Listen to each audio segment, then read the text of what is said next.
Sad.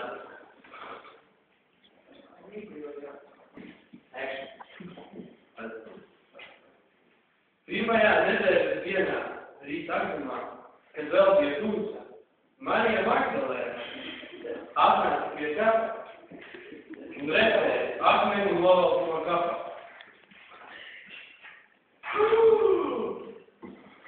Tad viņa skrieš un devās pie Sīmeņa Pētera otra mācekļa, ko Jēzus mīlēja, un sacīja viņai: viņi kungu no kapa paņēmuši, un mēs nezinām, kur viņi ir to nolikuši. Tad Sīmeņa Pēteris un otrs mācekļus izgāja un nāca pie kapa. Abi viņi skrēja redzēt, bet otrs mācekļus skrēja ātrāk nekā Pēteris un nonāca pie kapa pirmais. Un viņš noliecās un redzēja nolikt altaru. Tomēr iekšā nedās.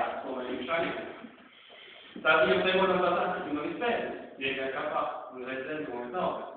Un ciedās, kas vīst uz viņa galvas. Nevienu nolikt pie altaru, bet tas viņš skatīs vēl vienu. Bet iegāja pie tas mācekļus, kas pirmais atnāca.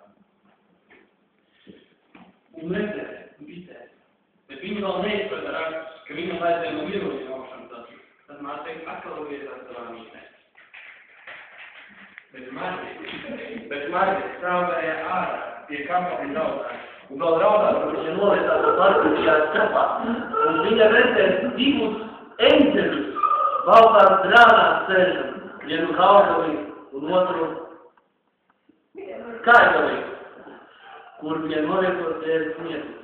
Viņa tā sacīja: sieviete, ko tu raudi? Viņa tiem teica: tāpēc ir vienu no kunga aiznesuši, un es teicu, kur tie viņu likuši. To sakļus, viņa pagriežās atpakaļ un redzēja Jēzus stāvā.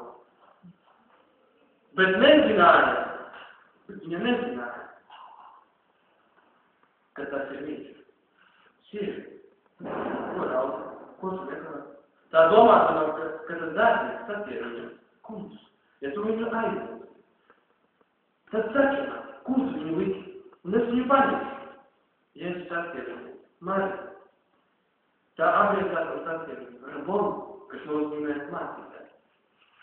Jēzus sacīja viņai: nepieskriet man, jo es vēl neesmu aizgājis pie sava tēva, bet ejiet maniem brāļiem un saki viņam: es aiziešu pie sava tēva un jūsu tēva, pie sava dieva un jūsu dieva.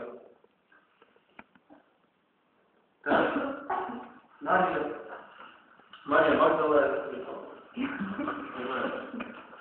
aizgāja paziņoja mācekļiem.